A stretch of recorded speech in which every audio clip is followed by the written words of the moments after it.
And the president of the local Hells Angels was in court just a short time ago. Police say Joseph Lancia shot at a car with an elementary school across the street. The Hells Angels murdered the children and their mother, but they have no proof, and there have been no arrests. You've heard of the Hells Angels, one of the most dangerous outlaw biker clubs in the world. From planting car bombs to killing prison guards just to send a message.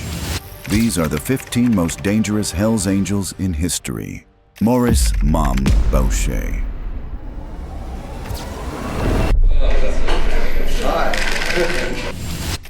Maurice "Mom" Boucher was born on June 21st, 1953, in a small town in Quebec, Canada. Life was hard from the beginning. He dropped out of school in the 9th grade. With no job, no money, and no direction, he turned to a life of crime. He started using drugs, and for survival, he turned to robbery and stealing. Eventually, he was caught and sent to prison in the early 1980s for armed robbery. Most people come out of prison hoping for a fresh start, but not Maurice. He used that time to make dangerous friends. He joined a white supremacist biker gang called the SS, which had strong ties to the famous motorcycle club, the Hells Angels. Therefore, when he was released in 1986, he didn't slow down. Just months after serving time for assaulting a teenager, he joined the Hells Angels Montreal chapter in 1987. He was smart, driven, and ruthless. That's how he quickly rose to lead their most feared group, the Nomads, an elite division within the club. But power wasn't enough. He wanted dominance. And then everything changed in 1994, when the Hells Angels clashed with a rival gang called the Rock Machine. The Hells Angels wanted to dominate Quebec's lucrative drug trade. The Rock Machine refused to back down, challenging their grip on the territory. So the Quebec Biker War broke out. What started as a turf fight over drug profits turned into a full-blown war. For the next 8 years, Quebec became a battlefield. Bombings shook neighborhoods. Cars and buildings were set on fire. Innocent people got caught in the crossfire, and more than 160 people were killed. But in January 1995, Boucher decided to start a new Hells Angels chapter, which he would lead. The Hells Angels Nomads chapter was a group including the most powerful Hells Angels in Quebec, not bound by geographical locations like other Hells Angels chapters. Just 2 years later, something happened that changed Boucher's vision altogether. In March 1997, a hitman who worked for the rival Rock Machine gang became a police informant. That means he told police everything he knew in exchange for a lighter punishment. This made Maurice Boucher very angry. It wasn't the first time this had happened. Since 1985, 3 different killers connected to biker gangs had made deals with the police and received less prison time. Boucher believed that if gang members continued to make deals like this, the Hells Angels could lose power. So, he came up with a plan. He wanted to do something so shocking and scary that the justice system would never be able to offer deals again. His idea? Kill people who worked for the justice system. And he started at the bottom, with the prison guards. On June 26, 1997, 2 members of the Hells Angels carried out the plan. They shot and killed Diane Levine, a prison guard, while she was driving home from work. But this did not end here. On September 8, 1997, things worsened. 2 of the Hells Angels members waited outside the Rivière des Prairies prison. When 2 prison guards, Pierre Rondeau and Robert Corriveau, were leaving a prison, they opened fire. Pierre Rondeau was killed, and Robert Corriveau was severely hurt, but he survived. Shortly after, Boucher was arrested and went to trial in 1998. The jury was scared, and he was declared innocent and walked free. The whole country was stunned. But the justice system didn't give up.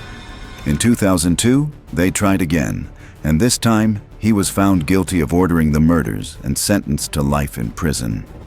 The prison didn't stop him either. In 2015, police uncovered evidence that Boucher had ordered a mafia hit from inside his prison cell. Even behind bars, his influence stretched beyond the walls. But in 2022, something happened that none of his enemies could do. Maurice Boucher died in prison due to cancer at the age of 69. on July 10th, 2022. But even a man like Boucher didn't rise alone. Standing beside him from the very beginning was his right-hand man, his closest ally, the man who handled the dirty work in silence. Normand Biff Hamel. In the streets of Montreal, they called him Biff. Born into a working-class family, Normand Hamel wasn't looking for rules. He was looking for respect. He started dealing drugs in the 1970s, and by the time police caught him in 1978, he was already deep in the game. In 1981, he joined a violent biker gang called the SS, known for attacking outsiders. That's where he met a man who would become his best friend, Maurice "Mom" Boucher. Together, they were unstoppable. By 1985, Biff had joined the Hells Angels. That same year, he came face to face with death during the Lennoxville massacre, when 5 Hells Angels were killed by their own. Biff was held at gunpoint and given a choice: go inside and die, or switch sides and live. He chose to live and became more powerful than ever. Biff helped carry out revenge hits, handled drug deals, and even gave out kill orders. He managed gang territories and helped other bikers earn their way back into the club, if they were willing to kill for it.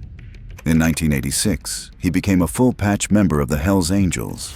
Later that year, he helped his best friend, Boucher, join the gang too.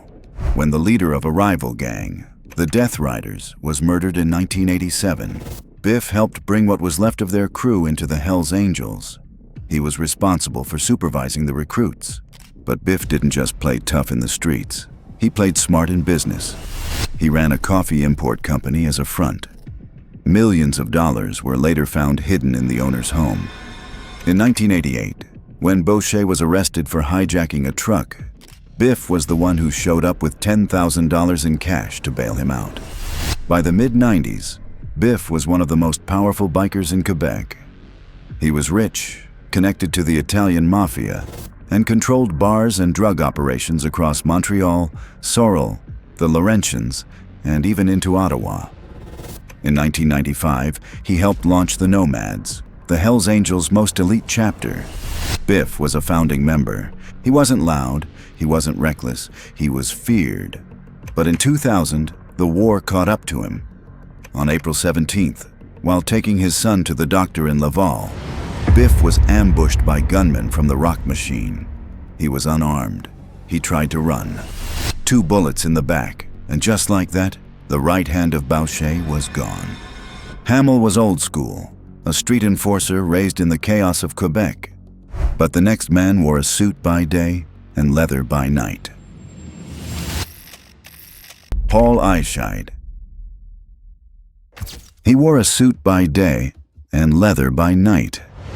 To the outside world, Paul Eishide appeared to be a normal person, a stockbroker working at Charles Schwab, the kind of man who discussed money, not murder. But behind the clean smile was something darker. By the early 2000s, Paul had joined the Hells Angels in Mesa, Arizona. Every week, the gang held secret meetings called church at their clubhouse. It looked like a bar, but inside, behind closed doors, they planned drug deals, weapons sales, and worse. On October 27, 2001, one of the bikers was told to find some girls. He came back with Cynthia Garcia, a 44-year-old mother of 6. At first, Cynthia joined in, laughing, drinking, and talking. But then, she made fun of the club. She said things they didn't like. She didn't know who she was talking to. Cynthia was beaten, kicked, and stomped while she lay on the clubhouse floor. Then, Paul and 2 others threw her into the trunk of a car and drove her deep into the Arizona desert. There, they stabbed her nearly 30 times. One of them even tried to cut off her head. Her body was found days later. On Halloween, the killers got away. However, in 2003, the truth began to emerge. A secret investigation, codenamed Operation Black Biscuit, was monitoring everything. Undercover agents had joined the gang. Even one of their own, Michael Kramer, turned into a government informant. He had been there that night. He told the agents everything. The led to the arrest of Paul. Paul was brought to court. Due to his clean record, the judge let him wait at home with an ankle monitor. But Paul had other plans. He cut off the monitor, used a fake passport, and ran. For years, no one knew his whereabouts. Therefore, the U.S. Marshals added him to their top 15 most wanted list. Finally, in 2011, they found him in Buenos Aires, Argentina, living with a wife and child. He looked different, heavier, bald, with a long beard. He was arrested, but he didn't go quietly. He fought for years to stay in Argentina.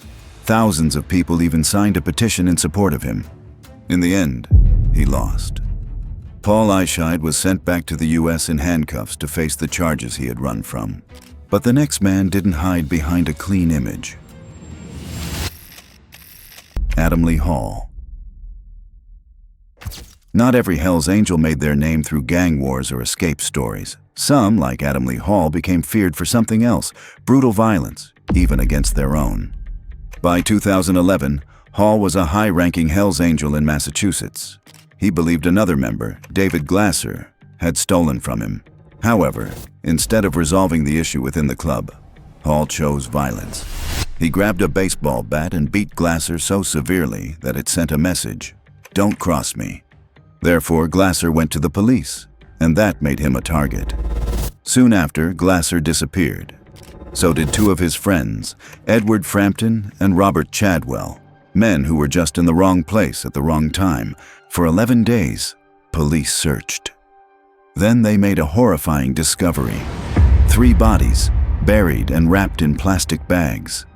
They had been tortured, cut apart, and shot. Glasser was the one they wanted, but his friends were killed just for being there. Even after he was arrested, Hall showed no regret. From jail, knowing his phone calls were recorded, he threatened Glasser's girlfriend and her family, trying to scare them into silence. But the law didn't back down. At trial, Hall and 3 others were found guilty. They were all sentenced to life in prison with no chance of parole. Adam Lee Hall didn't just break the rules, he proved that in the world of the Hells Angels, betrayal, even if it's just suspected, is answered with death. Hall showed how far violence could go, but what came next was even more dangerous betrayal from within. George Weathern. Before George Weathern ever rode a Harley or broke the Brotherhood, he was just a kid from Oakland, California. His dad was a bartender. His mom worked as a telephone operator. By 16, George had already dropped out of school. His girlfriend was pregnant, and he was under considerable pressure. His mom told him to leave her, and he did. The unfortunate baby was given up for adoption, so George ran straight into the military. He joined the U.S. Air Force, hoping to start over. But trouble followed him. He broke rules, got in fights, and by 1958, he was kicked out with a dishonorable discharge.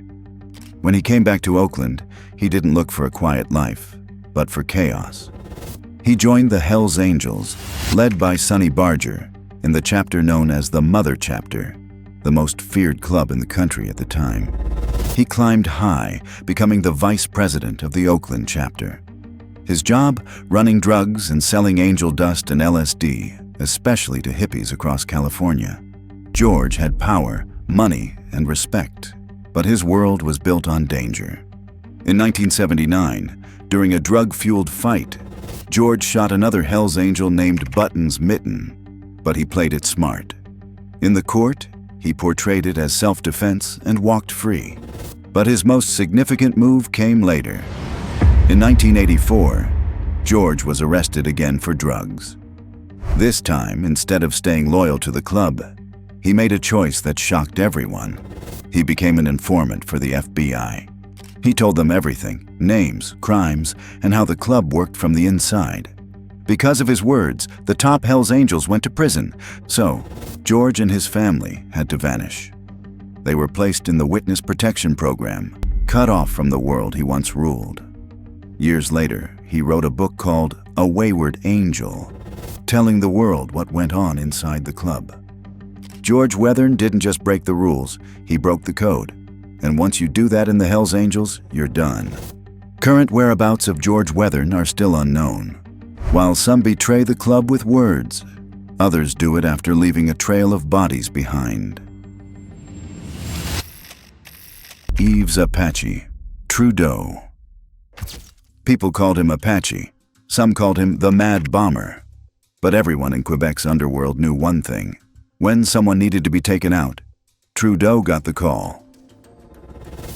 He was born in 1946 and grew up in Montreal. In 1968, he joined the Popeyes Motorcycle Club, which would later become part of the Hells Angels. At first, he was just another tough guy in the gang. But Trudeau had an exceptional talent for killing. He rose fast by doing the club's dirty work, taking out rivals and enemies one by one. By the 1970s, Quebec's biker world was at war. Trudeau became Popeye's top hitman during bloody fights with rival gangs like Satan's Choice and Devil's Disciples. Therefore, when the Hells Angels took over the Popeyes in the late 70s, they kept Trudeau and gave him more power.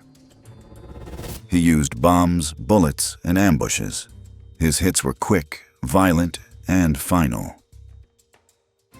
In 1985, Trudeau's darkest moment arrived. The Lennoxville Massacre. 5 members of the Hells Angels North chapter were seen as weak and out of control. Trudeau helped set them up and kill them, one by one. He didn't hesitate. But even the deadliest man in the gang has limits. Later that year, Trudeau was arrested. But in the meantime, the club had turned against him. They had taken his money and his bike into their custody. So he flipped. Trudeau became a police informant, telling everything about the murders, the structure, and the secrets. In 1986, he pleaded guilty to 43 counts of manslaughter. In exchange, he got a life sentence with a chance for parole after just 7 years. The public was furious. Families of the victims were heartbroken. But the deal stood. In 1994, Trudeau was released and given a new name, Denis Cote. He moved to a small town, worked as a bus driver, and tried to stay hidden, but the past doesn't forget. In 2004, he was arrested again, this time for assaulting a 13-year-old boy. He received an additional 4 years in prison. The judge said, "You've killed more people than Canada did in the Gulf War." Now hated by the Hells Angels in society, Trudeau lived in prison under heavy protection. In 2006, he got sick with bone marrow cancer, and in 2008, he died in a hospital bed, under guard, alone. Trudeau was the face of betrayal, the angel who flipped, and the monster who knew no loyalty to the club or anyone else. Just when it seemed the chaos couldn't spread further, it crossed borders, landing hard in the streets of Berlin. Karl Padir. The Hells Angels didn't just make headlines in America or Canada. In Germany, one name stood out in the shadows of Berlin's underworld, Karl Padir. Padir led the Berlin chapter of the Hells Angels. He was a commander, known for handling problems swiftly and decisively. His rule was simple: if you cross the club, you pay for it. In January 2014, someone did just that. A 26-year-old bouncer had stabbed a Hells Angels associate in a fight months earlier. Padir didn't forget, and he didn't forgive. Therefore, he planned one of Germany's boldest biker hits. In the middle of the day, at a busy Berlin betting shop, 13 masked Hells Angels stormed in. Cameras caught everything. 8 shots were fired. 6 hit the target. The man died on the spot. The message was loud and clear: no one touches the club and walks away. However, the widespread violence in broad daylight came with a cost. Police acted quickly. They watched the footage. They followed leads. They built their case. At the center of it all was Padir, the man who gave the order. He was arrested and charged with planning the murder. Therefore, Padir and 6 others were convicted and sentenced to life in prison. The killings shocked Germany. The court's ruling sent a message back: Even the highest-ranking gang leaders can fall. But by then, the world had seen how far the Hells Angels' reach went and how far they were willing to go to defend it. From Berlin to the South Pacific, the Hells Angels' trail of violence has left scars on every continent. In New Zealand, one name stands out for a particularly disturbing legacy: Zane Paura Wallace.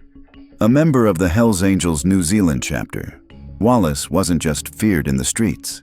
He brought the gang's violent code home with devastating consequences. Wallace had a long history of assaults, including against former partners. But in 2019, his violence escalated to murder. His victim, 30-year-old Jasmine Wilson, a mother of two.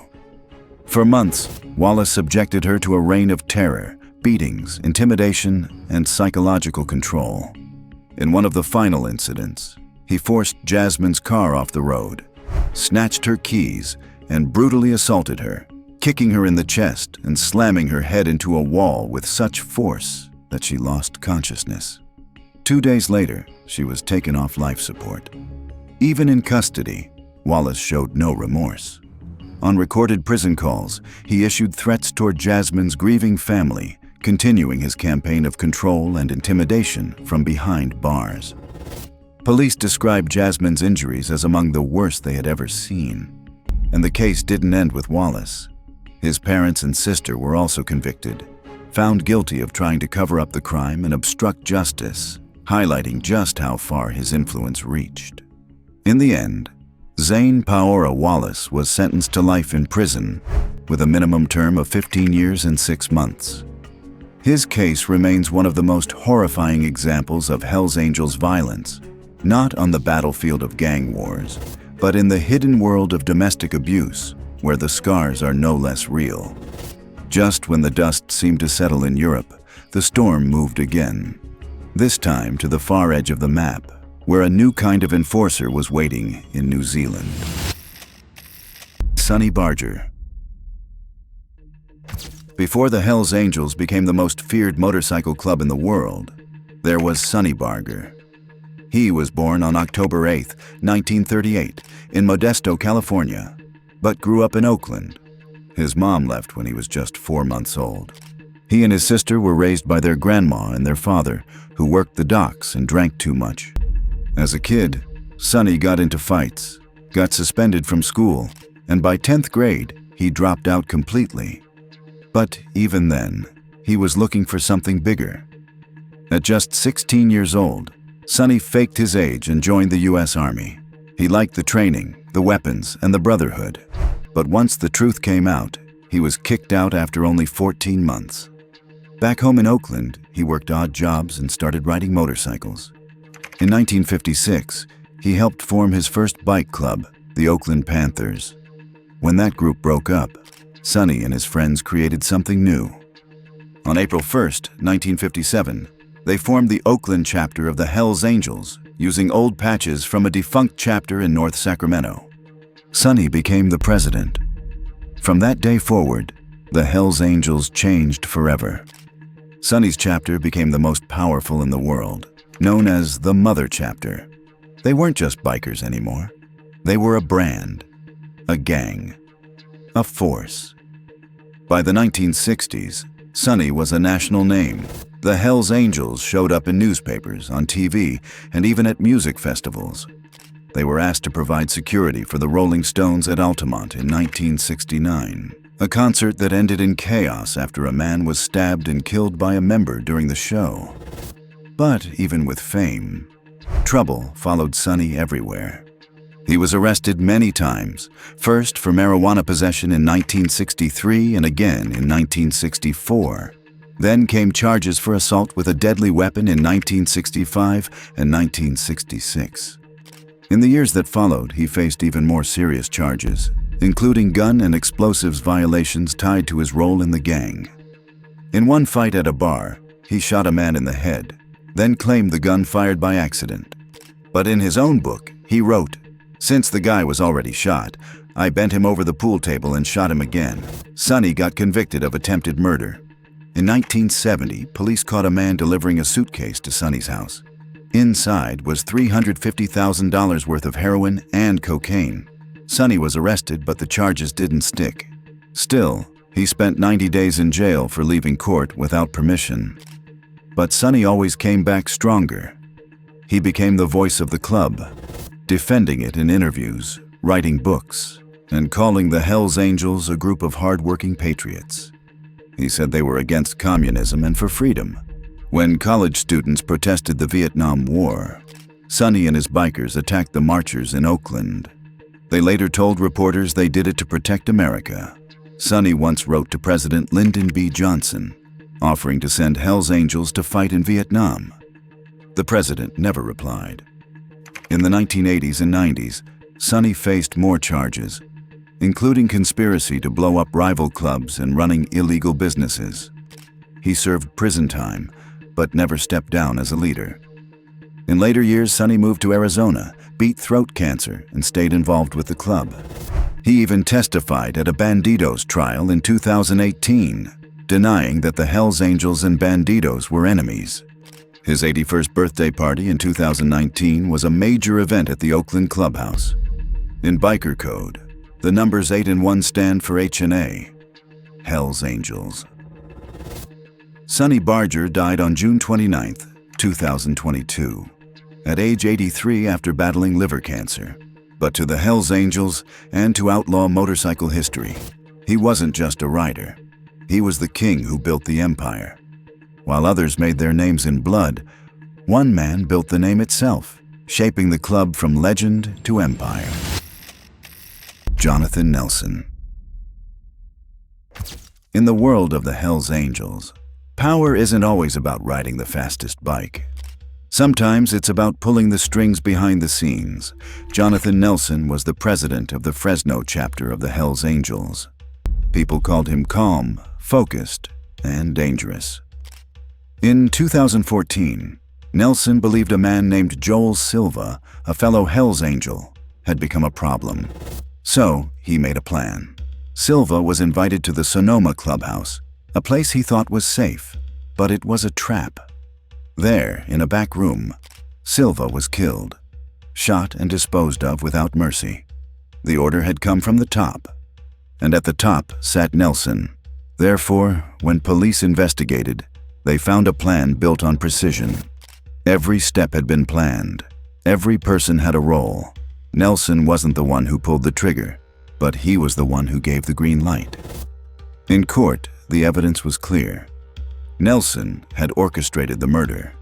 He was found guilty of first-degree murder and sentenced to life in prison. It was a rare moment, a powerful Hells Angels leader finally facing justice. Jonathan Nelson's downfall proved something bigger.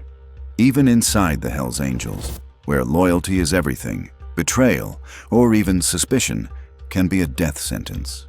Power gave the order, but betrayal came from inside the room. Russell Taylor Ott. In the outlaw world, betrayal usually comes from the outside, but sometimes it comes from someone who calls you brother.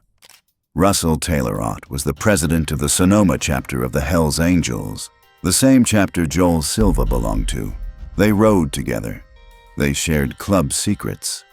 But when Silva was marked for death, Ott didn't warn him. He helped set the trap. If Jonathan Nelson was the man who gave the order, Ott was the man who made sure it happened. He welcomed Silva into the Sonoma clubhouse, a place meant to feel safe. But Silva never walked out. He was murdered, right there, among men he trusted. Ott's betrayal cut deep. It showed that in the Hells Angels, no bond is unbreakable, not even between brothers in the same chapter. Therefore, when the truth came out, the fallout was massive. Russell Taylor Ott was charged, tried, and convicted of first-degree murder. He was sentenced to life in prison, just like Nelson. While Taylor played his part, the next one ran the show. Nicati Arabuch. Most Hells Angels made their name with fights and guns, but Nicati used strategy, connections, and fear. His grip was so strong that even the law stepped back. Victims stayed quiet, witnesses vanished. He started in Germany's red light districts. Nicati was born in Cologne, Germany, in 1972. By the early 2000s, he was already running a criminal empire in Germany's red light districts. He controlled bouncers, nightclubs, and brothels across multiple cities. To the outside world, it looked like a normal business, just part of the nightlife scene. But behind closed doors, it was something else entirely. A tightly controlled operation built on forced prostitution and human trafficking. In 2002, Nicati was arrested. He was charged with leading a criminal gang, along with multiple counts of pimping and trafficking. Just 2 years later, in 2004, he confessed to his crimes and was sentenced to 9 years in prison. But prison didn't stop him. Even behind bars, he was able to run his businesses. Not only that, but from the prison, he had planned to kill the lead prosecutor using a hired gun from Duisburg, Germany. But luck was on Nicati's side. A mistake in the court transcripts helped him avoid that charge. Eventually, he was deported to Turkey. After arriving in Turkey, Nicati began forming relationships with local biker groups. He began working closely with members of the Hells Angels. By the late 2000s, he had reportedly been patched in. In 2010, he became the president of the newly formed Hells Angels Nomads chapter in Izmir. After the arrest of a top European boss in 2013, he quietly moved up the ladder, becoming one of the most powerful Hells Angels in Europe. By 2015, Spain issued a warrant for his arrest. They accused him of drug trafficking, extortion, and illegal brothel operations. But Turkey doesn't extradite its citizens, so Nicati stayed free. Today, he lives in Monaco. Nicati built his power quietly. The next one pulled the trigger loudly. Brian Wayne Wendt. He came from out of state, but his role was just as deadly. Wendt was the president of the Salem chapter of the Hells Angels, based in Oregon, not California. He didn't know Joel Silva personally, but when the call came, Wendt didn't ask questions. He showed up. Joel Silva had been lured to the Sonoma clubhouse, thinking he was among friends. But behind closed doors, the plan was already in motion. And Wendt was the one chosen to pull the trigger. He delivered the fatal shot that ended Silva's life, then helped cover it up. Therefore, when police pieced together the evidence, they saw the full picture. This wasn't just a local hit. It was a cross-state conspiracy involving leaders from Fresno, Sonoma, and Salem, all working together to remove one man they saw as a problem. Wendt was arrested, charged with premeditated murder, and sentenced to life in prison. His case proved something chilling. The Hells Angels don't just operate in tight chapters. They move as one, united by a code, and willing to kill to protect it. Long before the club became a machine of violence, someone had to build the engine, and he started with a name that shook all of Canada. Michel Sky Langla. Before the Hells Angels ruled Canada's biker world, a man named Michel Sky Langla helped lay the foundation. Born in 1946 in rural Quebec, Langlois grew up working on a farm. He later moved to Montreal, earned a pilot's license, and picked up the nickname Sky because he flew his own plane. In 1964, he and a small group of bikers formed the Popeye Moto Club, which quickly grew into the most feared biker gang in Quebec. The Popeyes worked as hitmen and drug runners for major crime groups like the Dubois brothers and the Montreal Mafia. They became infamous for extreme violence, the kind that made even other outlaw bikers nervous. Therefore, when the Hells Angels expanded into Canada, they noticed the Popeyes. In 1977, the two groups merged, and Langlois became part of the first Hells Angels chapter in the country. By 1979, the Montreal chapter was split into two: north, led by Yves Le Boss Buteau, and south, led by Régent Zigzag Lessard. Langlois joined the north side, which was made up mostly of old Popeyes and known for its wild behavior and heavy drug use. In 1983, Buteau was murdered, and Langlois took over as the national president of the Hells Angels in Canada. While Lessard handled operations in Quebec, Langlois focused on growing the club into British Columbia, Nova Scotia, and even Vancouver and Halifax. Under his watch, the Hells Angels drove out the rival Outlaws and took over the drug trade in key cities. But that power came at a cost. In 1985, the club ordered the killing of 5 of its own members in what became known as the Lennoxville Massacre. While Langlois didn't lead the ambush, the fallout from the killings deeply damaged the club's reputation. It also caused a split in the biker world. Some riders refused to join the Hells Angels, including the Katzeta brothers, who went on to form the rival Rock Machine, setting the stage for the deadly Quebec biker war. Langlois stayed in the game. In 1998, one of his associates was caught with 178 kilograms of cocaine worth over $70 million at the US-Canada border. The drugs were meant for distribution in Montreal. Langlois was connected to the smuggling operation but avoided direct conviction. Then came Project Objection. In 2018, Langlois was arrested again. Undercover agents caught him running drug meetings in restaurants, claiming control over meth and hashish sales in Quebec. He was found to be moving hundreds of thousands of meth pills and multiple kilos of drugs. He pleaded guilty to drug trafficking, conspiracy, and gangsterism, and was sentenced to 58 months in prison. Langlois tried for parole in 2020, but was denied, partly because he was still meeting with known criminals in prison. After appealing, he was granted another hearing in 2021, but denied again. Finally, in July 2021, Langlois was released after serving 2/3 of his sentence. But there were rules: no wearing Hells Angels gear, and no contact with anyone involved in organized crime. Michel Sky Langlois wasn't just another biker. He was the man who helped bring the Hells Angels to Canada and stayed in the game for over 50 years. But every empire built on blood needs someone to clean house. No questions, no hesitation, just bodies left behind. Michel Jinx, Genest. In the dark world of outlaw bikers, loyalty is everything, and breaking the code can be a death sentence. Michel Jinx Genest was a Hells Angel with blood on his hands. He played a key role in one of the gang's most notorious moments, the Lennoxville Massacre of 1985. It happened in a quiet town in Quebec's eastern townships.